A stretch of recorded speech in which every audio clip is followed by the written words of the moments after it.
Hello everyone, welcome to this presentation about writing to your donor family.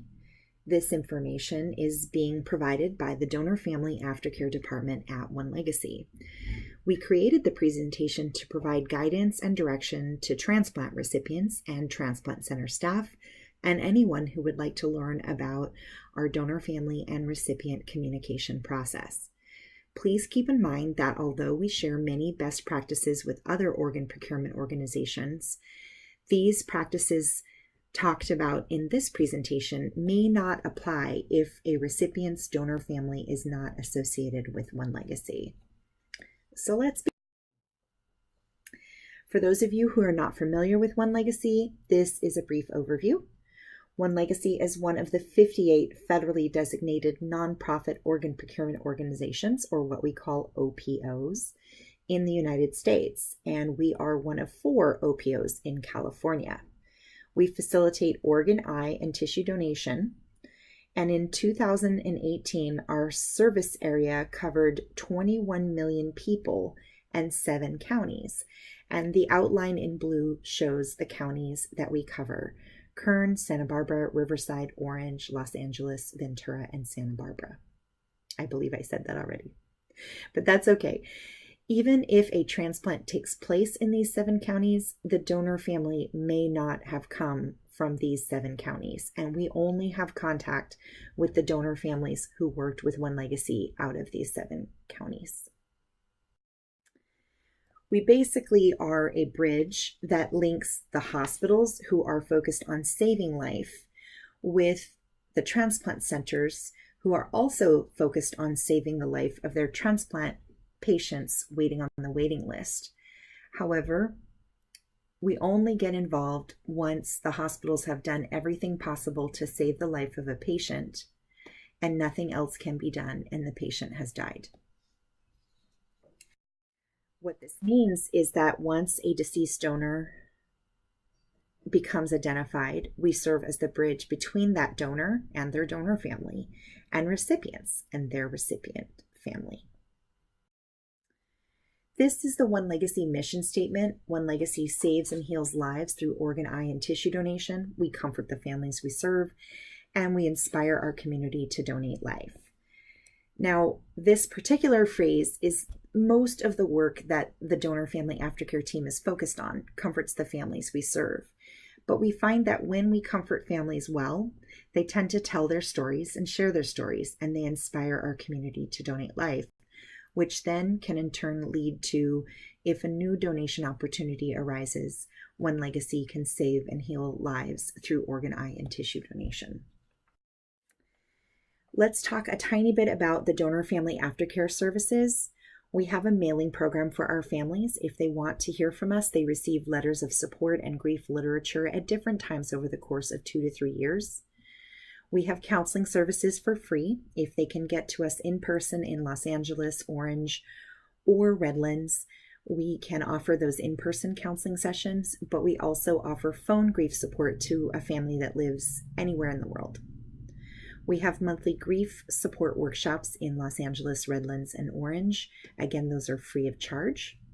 We have a private Facebook group online, which is available to anyone anywhere in the world who is a donor family, particularly one of OneLegacy, but we do invite other donor families from other areas that don't have a Facebook support group to join us. And we offer a companion newsletter. That's our quarterly newsletter that has articles, grief literature, and events for donor families. We have several memorial events. The research and our experience shows that having the ability to memorialize a deceased loved one can greatly help the healing process. So we offer donor remembrance ceremonies, which are free to attend, the Donate Life Run Walk, which is a nominal fee for families for their personalized t-shirt, and we have events around the Pasadena Rose Parade, and we have a float called the Donate Life Rose Parade float that we help coordinate for organ procurement organizations across the country.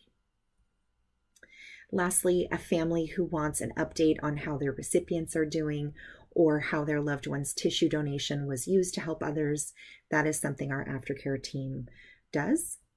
And of course, the point of this webinar is to talk about donor family and recipient communication, which is also a key service in the Donor Family Aftercare team.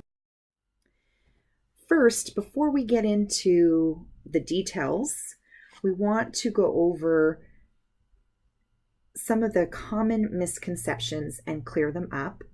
Of course, there are many misconceptions about donation, and just like that, there are many misconceptions about donor family and recipient communication. So as we go through these slides, think about which ones are myths and which ones are true. The first one, myth or fact. Transplant recipients must wait at least 1 year to contact their donor family. Myth! There are no waiting periods to write or meet, and what we find is sooner or better, meaning the sooner a recipient writes, the more likely we're going to be able to forward it to the donor family.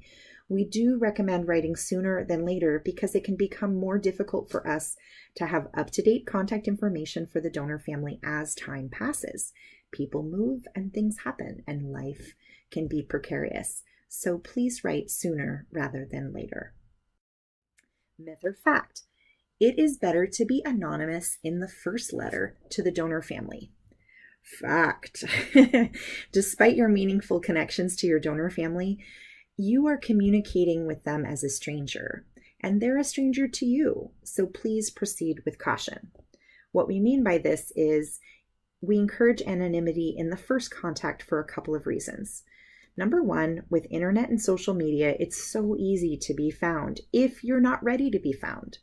And please be mindful that your donor family may not be ready to receive any detailed information about you. So that's why we want to send them a letter in a timely fashion, but not bombard them by going around the system and trying to connect with them through social media or the internet. We protect both the recipient and the donor family's identity until both parties are ready to reveal more. If there comes a time when you and the donor family are ready to meet, we conduct an appropriate screening of both parties and provide options and choices so that you can both choose what's right for you with the least invasive practice. Myth or fact, it is not a good idea for a transplant recipient and a donor family to meet. Myth! Although meetings are very rare, meetings between donor families and recipients are usually so positive for both parties.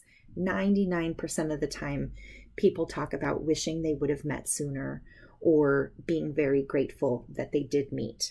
And again, our social services staff at OneLegacy, we screen both parties before arranging a meeting. And although it's not required, we do recommend having a OneLegacy representative at any first-time meetings, just to help the conversation go along, maybe arrange a neutral private setting. Last names don't have to be shared at this point. You can decide about ongoing contact once the first meeting has happened. And that is not a requirement at all. Sometimes people just want a one-time meeting. All right, myth or fact, a letter from a donor family should be held for you until you come into the clinic for your appointment. Myth! No, time is so precious for families and recipients who want to connect. You should be notified and the letter should be forwarded to you as soon as possible and vice versa. Again, there's no guarantees how long life will last, and the sooner a family meets or a letter is forwarded from a family to a recipient or from a recipient to a donor family, the better. So we advise transplant centers to forward all letters to us within 2 weeks to avoid letters being filed away or misplaced. And we recommend transplant center staff keep a copy of the letter in their file in case it's lost in the mail, or in case a recipient misplaces the donor family letter, or the donor family misplaces the recipient letter, or just for future use as needed. So if you gave a letter to your transplant center, it's a really good idea to follow up with them or contact OneLegacy if we were the group that worked with your donor family, just to make sure it was received and forwarded to the other party. Now that we've gone over those myths and facts, let's do an overview of the donor family and recipient communication program. Now, first, Communication is encouraged. We completely encourage communication between donor families and recipients, and we want to companion and help both parties through the process. We have no waiting periods to write or meet, and again, the sooner the better. Now, letters can go to the transplant center directly or go directly to OneLegacy if you know for sure that we were the organization involved in your donor's donation. Transplant recipients, you of course can write to your transplant center. We just ask that if you're going to write OneLegacy directly, that you first confirm, have your transplant center look at your file and confirm that the donor family was within our coverage area. And then you can contact us directly if you have questions or concerns. Because of private health laws, if your donation came from another state, if it came from another part of California, we don't have any way of knowing anything about your donor family or helping you connect with them. So that's why your transplant center will know who the organ procurement organization was where your transplant came from. So if one party is ready to reveal more or expresses an interest to meet, we go over what we call the benefits and considerations of direct contact. In the interest of minimizing the barriers that would prevent you from contacting a donor family, we don't utilize a formal release form that we have to send back and forth to the transplant center and have you sign. But we do review the benefits and concerns about writing, and we obtain verbal agreements between you, and we document the conversation that you're ready to reveal more information. And again, social services staff are available to assist with any meetings that take place. We can arrange an anonymous setting. We can arrange a neutral setting. We can arrange a conference call. It all depends on your level of privacy and desire to sustain your privacy. Now, let's talk about the benefits of writing, both for the donor family and for the recipient. There are definitely benefits for both. For a donor family, receiving a personal note or a card can provide comfort during a difficult time, and it can help the family feel like donating was the right decision. When recipients acknowledge that the donor family's loss happened and they say thank you, this makes their loved one's gift that much more meaningful. For a recipient, so that's just to highlight that, receiving a personal note or a card can provide them comfort and help them feel like they made the right decision. And for the recipient, expressing gratitude helps with healing, and sharing your story is empowering. Well, what do we know? What do we mean by this? Research has shown that the act of expressing gratitude and counting your blessings helps with all kinds of physical and emotional healing. So writing to a donor family is an opportunity for you to share your story, which can be very empowering and also can help you process feelings around your grief and loss journey, about health and changes in your life. Now, to help you with this process, we do have a brochure available to send you. It's called Writing to Your Donor Family, A Guide for Transplant Recipients. We also have this information online, and we'll go over it a little bit more in detail over the next few slides. But basically, this provides a guideline on how and what to write. It may be provided to you from your transplant center, or we can send it to you from OneLegacy. It's also available online if you don't want to wait for the mail. It's called Writing to Your Donor Family, OneLegacy. And just Google that keyword and it will come up. Now, when you're writing to your donor family, what can you send? All kinds of things. It can be a handwritten card. A thank you card is the most common, but it can also be a thinking of you card during the holidays or anytime. It can be a typed letter. We also have a fillable form on our website where you can enter your letter and submit it directly to us. You can also send photos. We've had some recipients who like to share before and after transplant photos with their donor family. We also have some information about gifts. Small gifts are fine. However, please be mindful that any gifts valued at more than $50 are considered inappropriate. So please don't send anything that's more than $50 in value. Also, don't send anything to the other person that's perishable. No fruit or flowers, that kind of thing. Food, that's not very wise, because the process of moving items between your transplant center, OneLegacy, and then finally getting it to the donor family.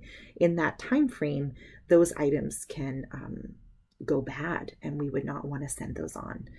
Now, handmade gifts and illustrations can be really meaningful. We've had families get their grandkids or their kids to draw little doodles and handwrite cards. Very, very cute stuff that families seem to really appreciate. Thank you cards. We recently created beautiful thank you cards to encourage recipients to write their donor families. The middle one is designed specifically for the little ones who want to write. And if you're a transplant recipient and aware that your donor family is with OneLegacy, we're happy to send you a card. And if the transplant center staff are viewing this, you can request these cards from us and we're happy to mail them to you. You can provide them to recipients to use. We have several others beyond these examples. Now, in writing to your donor family, here's what you might want to talk about.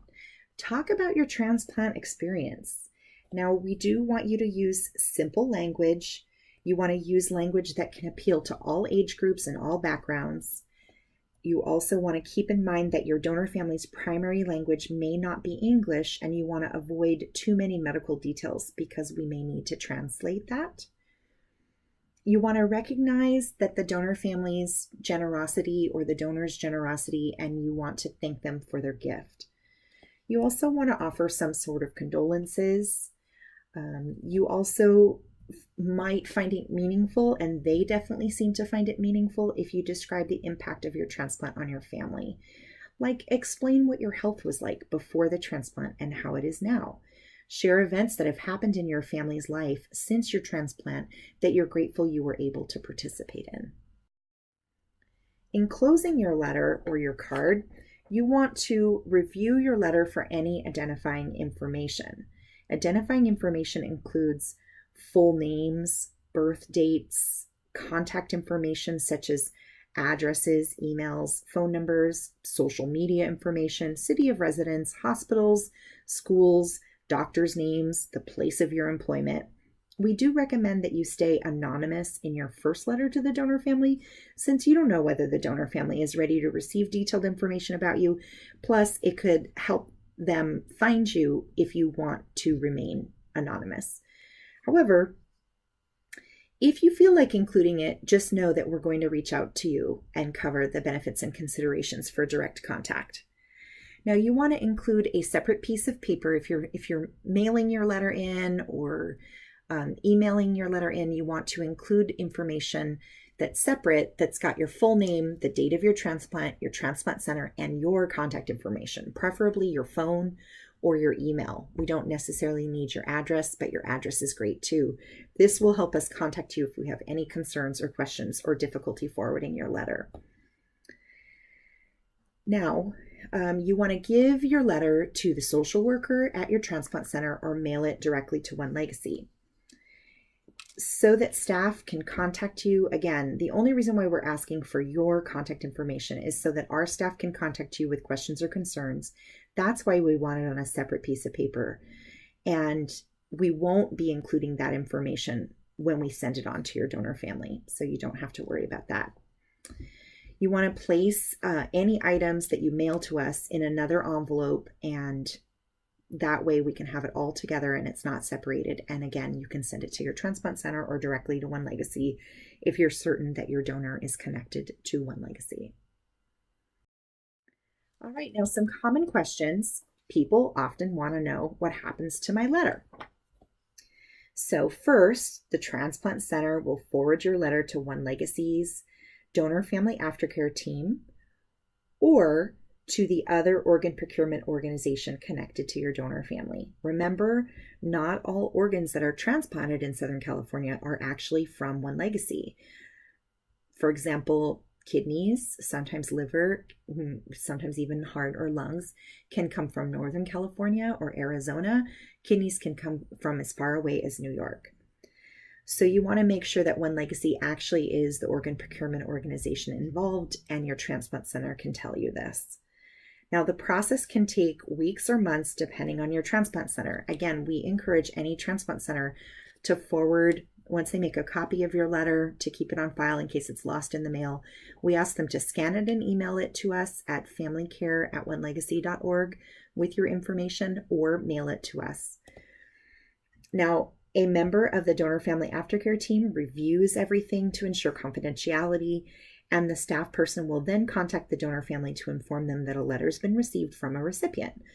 All donor families and recipient letters that are received by OneLegacy are processed out within 10 business days, or if translation is required into another language, we add another 5 days, 15 business days to allow for that translation process. Now, if OneLegacy is unable to forward your letter for any reason, a scanned copy is definitely kept on file and your transplant center will be informed accordingly, but then we forward it on to the donor family. If you have any concerns, you can certainly follow up with OneLegacy directly to confirm that your letter has been received and forwarded to the donor family. Another common question is, will I hear from the donor family? Well, while most families welcome correspondence, they may choose not to respond due to personal reasons. Some donor families say that writing to their loved ones' recipients helps them in their grieving process, and others are comfortable with their decision to donate, but like some recipients, prefer privacy and may choose not to respond. So you may or may not receive a response.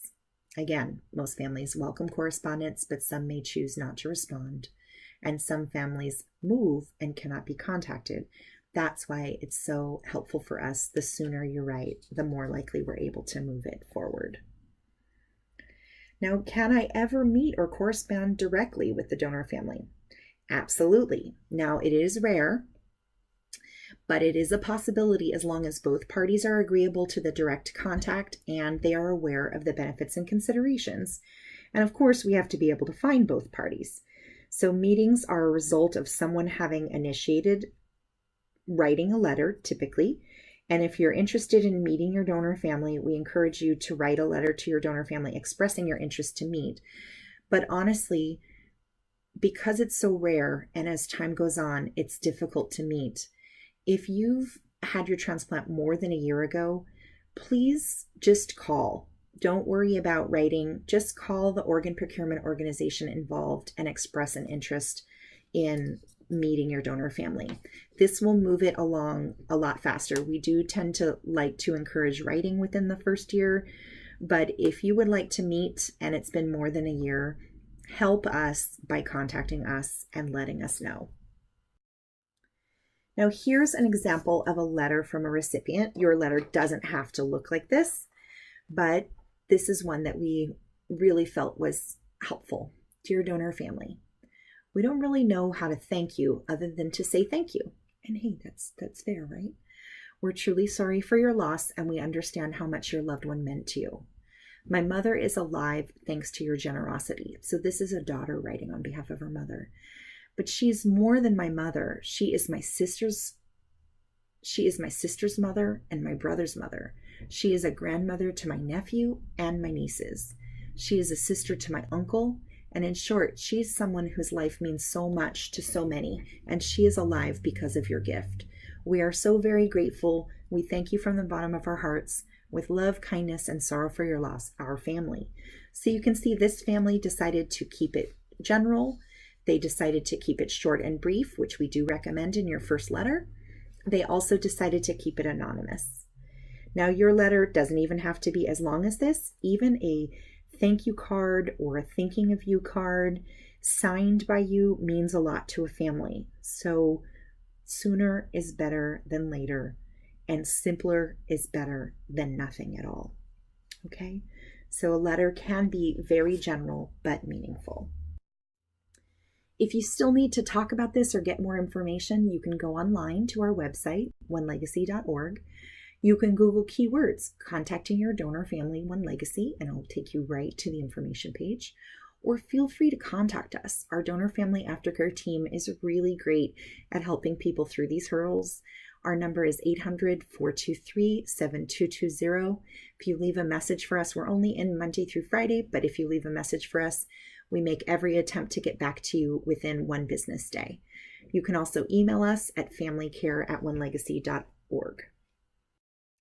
So lastly, as we close out this presentation, when you talk about the gift of life, your story is an example of how a donor family's courageous decision to say yes to donation has come full circle. So we just want to thank you for not only listening to this presentation, but for sharing your story with others, and for considering writing your donor family to keep these miracles continuing to happen and to continue to inspire our community to donate life. Thank you so much for your time.